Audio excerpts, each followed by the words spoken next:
Welcome back to SWAT Corps. It's Fast Friday. It's fabulous. The Fast and the Furious are on track now. We've had one session of the South African Endurance Series by Mopar cars. It was very cold. Cold in the car, cold on the track, cold tires, cold brakes. Some guys learned some stuff, others didn't. Some went out and others didn't, as it is. So we thought we'd start at the top of the pit lane and spend a couple of minutes just having a look at what the cars are. For those of you, we need your help. There are 5 Ligiers here. So we need to know from you what the collective noun is. Now, English is important, maths is important to her. But apparently a collective noun is like when you have a murder of crows. So what do we call a gaggle of geese? We know we've got a flock of Ferraris and a lot of Lamborghinis. But what is a Ligier? Anyway, so here we go. This is, and you'll see the family resemblance as we go all through the cars. This is a JS51 Ligier with a little bit of aero update. In a nutshell, it's a 2-liter, very light sports car with some aero and carbon fiber and all the rest of it. And you can see inside here, if you just come over the top here, Gary, it's got aluminium tub. And this particular one has got a nice Motec dash. So this is a 51. It's got some ground effect. It's pretty quick. They've all got Honda motors. It's got reasonable aero. And they've tried to update the aero on this car with its dive planes. And you'll have seen these dive planes very much in the LMP2 cars that ran at Le Mans. The concept here is the air that you want to get air underneath to work the diffuser, and this is a little vortex generator over here, so a vortex makes spirally, but the air that comes in here you want to drive along the outside so that it can help develop or decrease the drag in a nutshell. Now we come to these 2 cars here, Gary. These are the latest versions of the Ligier. They're JS53s. They are same, but a little bit different. Different in terms of color scheme and some of the finer details. One of them, this one, the Fritz Kleinon's James Forbes car, runs Pirelli tires, and the Michael Jensen Nick Adcock car runs Michelin's. And inside here, you can see here's the carbon fiber tub, and this is the back of the fuel cell. It's got paddle shift and all the rest of it. It's got proper aero, and really that's Nick and Michael over there. They've just come back from Le Mans, and we're going to talk to them a little bit later about the experience. Gary, one of the other little things that makes a bit of a difference from an aero point of view is this little lip that sticks out here. They put stainless steel on it here to save it from any curbage, damage from the curbs.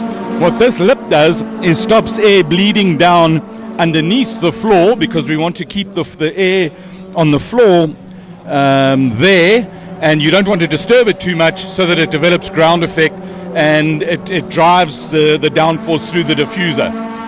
These louvers over here, and you'll see that all of these sports cars run these louvers.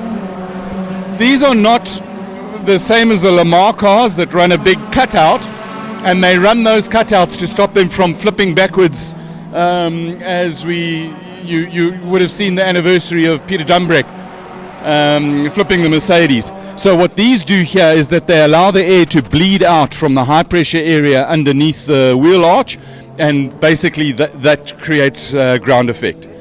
Right, so that's a 53.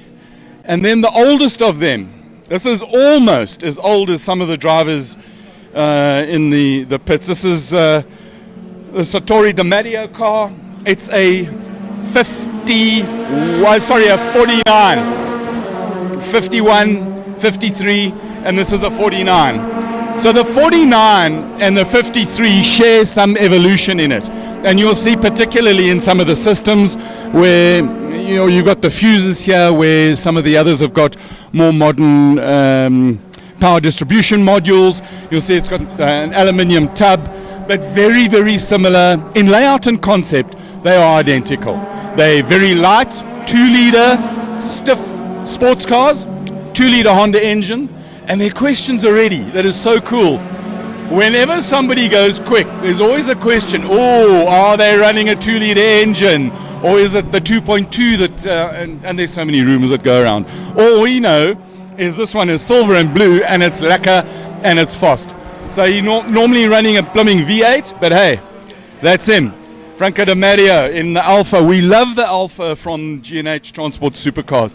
And funnily enough, Gary, I've got to adopt this as my favorite car because 27, that's my number. My favorite of favoritist numbers.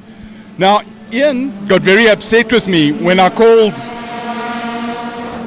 his Shelby car. I called it tatty. But Gary, it's not so much tatty, but used. It's got mileage. And what I do know is that when I called it tatty, Ian, you got upset, but then you actually went and did some work. I did. And it's neater now. It's neater. I wish I had the budget to respray it. I want to go a really nice bright orange. But apparently orange is a thing. It shines up on the track like you can't believe. Shines up on the track. Good luck. But you know that this car's 30 years old this year. It's almost as old as you are. Almost. 30-year-old car. He's still racing it. And it's moved from a V6 3-point Nissan motor to a 2-litre turbo.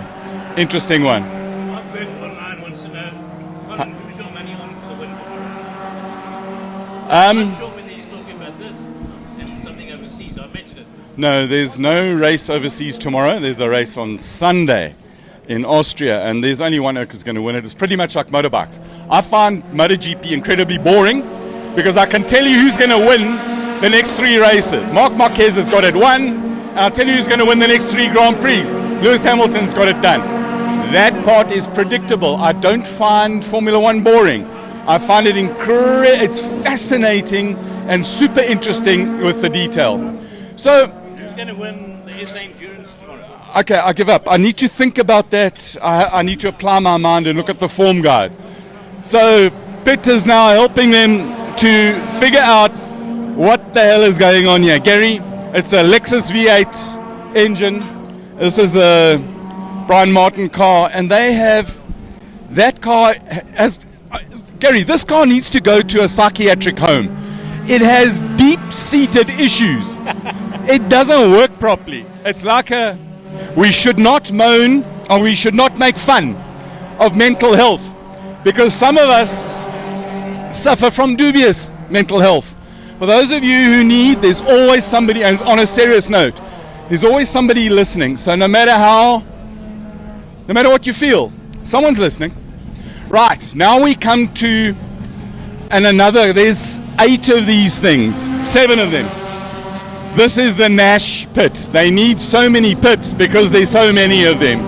Very lightweight, 2-litre car. We'll have a look at the 777, which is the Campos car. In a nutshell, it's got a Golf GTI engine in the back and a Formula Ford chassis, but it's a widened, effectively, Formula Ford chassis. It's light, it's reliable, it's made with a lot of standard parts, but more and more we're seeing some more bespoke parts come into it to make it reliable, bulletproof, and keep it running for days. So it's nice and simple. Drive shafts, we've gone through the link suspension. Again, you've got an area where you get the air out from under the wheel arches to help develop some downforce. So there's Bradley Scorer, the famous race driver for Alpha, is not scoring well, he's hoping to score, but in the 222 Nash. My favorite one, the 888, is teal. That's the official color of the car. Now, that's going to be an interesting conversation. I think we're going to have some interesting racing between the 777 over there and the 888. They're 2 brothers, Campos brothers in that car. And the Temples over here. In this car. Going to be quite interesting. And they bring rivalry from Formula Ford. The old Sports 2000 runs forever. The Van Wheelie Special, very much like Matthew Nash's cars are Formula Fords with a Golf engine in it that are wider.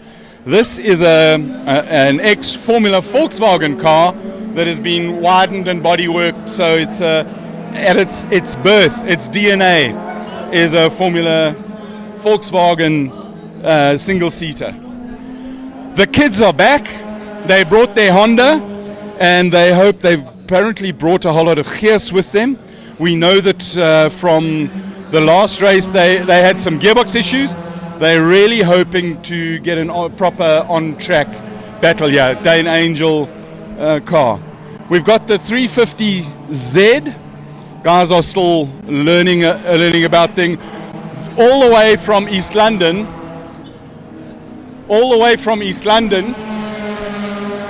Is the BMW that drove in East London. The Alfa Romeo pace car. I drove this thing in East London. This is a really, really special car, Gary. It's red, it's an Alfa, it's got carbon fiber for days. It's got proper brakes, it's got a lot of power, and it sounds absolutely magnificent.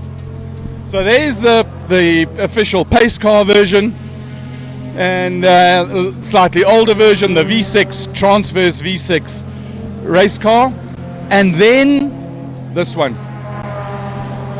And this one we love. This is the Giulia. It's the reigning Index of Performance car. Won the championship last year. They've had a bit of a rough run this year. So Keegan Ward and Tia van Vieren in it, and that looks like it is Keegan in the car, or is it? Let's check it. Yeah, it is Keegan, because he's got a lime green helmet. That's how we can tell the two. Sio's got a white helmet, and at the end we've got the Stradale Motorsport Lamborghini. Harry Arangi's in the car.